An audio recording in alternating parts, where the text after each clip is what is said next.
Hello and welcome back to NoBS. Today we turn to talking about a pretty popular internet streaming show called Cobra Kai. Cobra Kai was originally a show on YouTube and now it's moved to Netflix. Its third season just premiered and it's doing pretty well. This show has been a really big hit. I enjoyed the first two seasons. It was actually a kind of surprise hit for a lot of us because basically it's the only show that YouTube actually produced that was decent. They made a couple other shows like a PewDiePie show and some ghost show or something like that, but they were all just not even worth your time. But Cobra Kai is actually a good series, like something you might see on a Netflix or an HBO channel. It's a premium cable show that looks really good, and it's obviously a spin-off kind of sequel series from The Karate Kid. The Karate Kid was a popular film series that started in the 80s, and now it's come back around. Some of the original actors have joined this new show, and now the characters' kids are the main characters, and a bunch of stuff like that's happening. It's pretty cool. It's obviously features a lot of karate. It's like a fighting styled show. Kids in high school practicing karate, getting into fights, stuff like that. And today we're going to talk about it for a different reason, though. It's under attack. This show has become a little bit more popular, which in turn means that lots of people are going to try to attack it online. This case in this story we're going to talk about, it's an article from the Los Angeles Times, and they're essentially complaining about the cast of the show. I guess it's not diverse enough for these PC liberals who are kind of mocking it and saying there's too many of a certain kind of group, and they want more other minorities, obviously. So we're going to get to that soon. We're going to go over the article and read through this in a moment, but first, let's take a quick moment to check out our sponsor.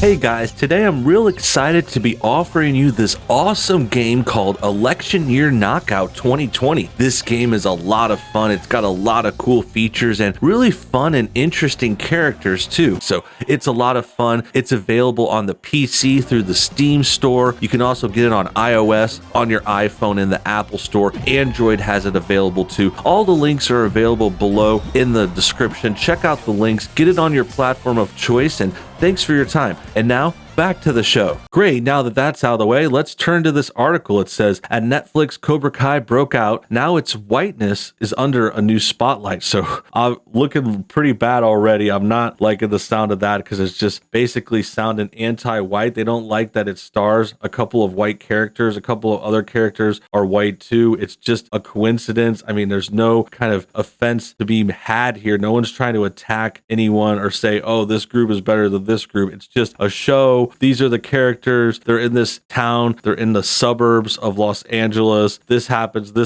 But this article is obviously upset because there's some white people in a show. It wouldn't happen if another show, say, had a lot of this race or a lot of Indian people on this show or Asian or whatever it may be. That would be fine, but it's okay to attack white people in this day and age, and that's why this story is so upsetting. So let's go ahead and read on. It says, fans have quoted it for decades. Sweep the leg, get him a body bag, wax on, wax off. Now, more than 30 years after The Karate Kid crane kicked its way into pop culture history in 1984, the mythos has been reborn for the digital age. Make that reborn again. After debuting on YouTube Premium in 2018, break-off spin-off Cobra Kai moved to Netflix last year, where the series, whose third season premiered on the platform New Year's Day, received more attention than ever. Season 3 was originally produced for YouTube before the company shifted its original programming strategy. So it looks like YouTube had to all but abandon its original programming. Like I said earlier in the intro, essentially Cobra Kai was the only show worth watching. Everything else was kind of just YouTubers getting a show that wasn't very good. And now they've dropped the show and moved it over to Netflix. And now that it's getting a wider audience, Netflix has a bigger platform and user base. More people are watching it. And that's what's made these liberals complain about it, saying that there's too many white people, which essentially is an attack on that race. Ralph Macchio still remembers the moment it sunk in that he'd get to come back for more as Daniel LaRusso, the scrawny San Fernando Valley teen befriended by Norioka Pat Morita's martial arts master, Mr. Miyagi. Producer Jerry Weintraub put his arm around me at the end of a screening and said, we're going to make a couple of these, said Macchio, now 59. The sleeper hit indeed spawned sequels, including the Okinawa, Japan set The Karate Kid Part 2 in 1986 and Part 3 in 1989, a Saturday morning cartoon cartoon even reimagined Daniel and Mr. Miyagi as globetrotting adventurers, but by the time a fourth film was made, 1994's The Next Karate Kid starring Hilary Swank, Machio and on-screen rival William Zabka as blonded bully Johnny Lawrence were looking to branch out. So that was the sequel that didn't actually involve them. The Next Karate Kid was a spin-off with Hilary Swank, essentially like an early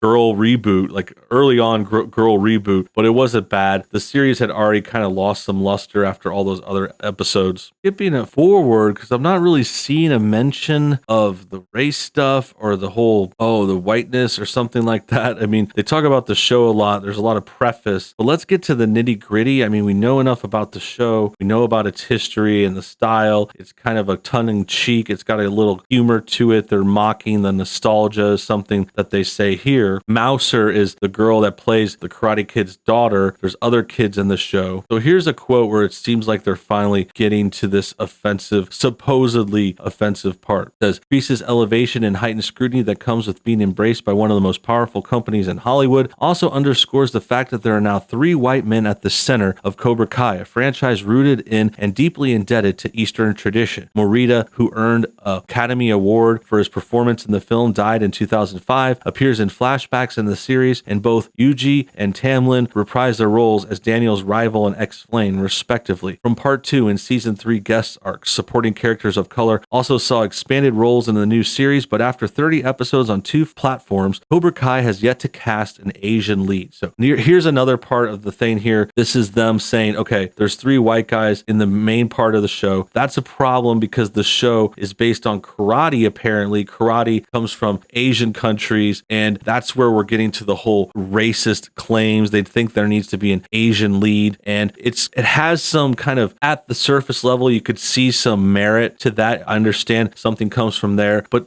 I mean, karate's been around forever. White people could do karate too. White people can have their own show about karate. I think this is just nitpicking and trying to take apart a show that is popular because of these characters. These are all 3 characters from the original movie now in the show, and they're doing well. They do a great job. In fact, the original bad guy is kind of the lead of Cobra Kai for a while, and then this guy on the right is the original Karate Kid. He comes in a little bit later, but they're all there. It's a good show. There's nothing wrong with that. It's just nitpicking from these left-leaning people that are PC policing and kind of saying, oh, this is cultural appropriation. That's the kind of angle we're going for, is cultural appropriation, white people co-opting this culture from Asia, this karate thing from Japan or China, whichever one, co-opting this karate style from Asian countries. And I think it's just another way to attack white people. Anything that goes towards cultural appropriation is just usually a way to say, hey, white people can't do this. White people can't wear dreadlocks, even though the Vikings had dreadlocks many, many thousands of years ago. It's not necessarily a holy thing from that certain culture. Karate has been practiced for hundreds of years in other countries. Sure, these moves come from an Asian country, but it's not meant to offend them. It's actually meant to honor them and respect them and bring this kind of art to the front lines. And it was something that was popular in the 80s. There was a lot of fighting movies, a lot of action stuff like this. Now it's getting brought back for nostalgia purposes in some respects, but also because people like this, and this show has a lot of creativity to it. It's doing a good job. It shouldn't be attacked because of the so-called racism that's just not there. Except for the Latino character of Miguel, all the other people of color are outside of the main cast, so it actually doesn't show as diverse a show in a sense, said Anna Christian Ramon, co-author of UCLA's annual Hollywood Diversity Report, which designates leads as the top 8 credited regular actors. Across the industry, the report found that white characters made up 75% of the leads in digital scripted series like Cobra Kai in the 2018-2019 season. While 5% of leads were Latinx, 4% were Black, and just 1% were Asian. So I really pity someone that has to do a diversity report. These things are pretty much useless. This isn't telling you anything about these shows or like what the story is or what's a good premise for a series. Like, it's not artistic. This isn't how you create art or something to watch that entertains you. You don't just put numbers on a checklist and say, hey, these are all the characters of this skin color. This is the skin color we want more of. This is the skin color we want less of. It's like insane style tactics. It's just crazy that this is being widely accepted, that the Los Angeles Times would promote this like it's a good idea. Like trying to bake a cake with ingredients in the wrong places. Like,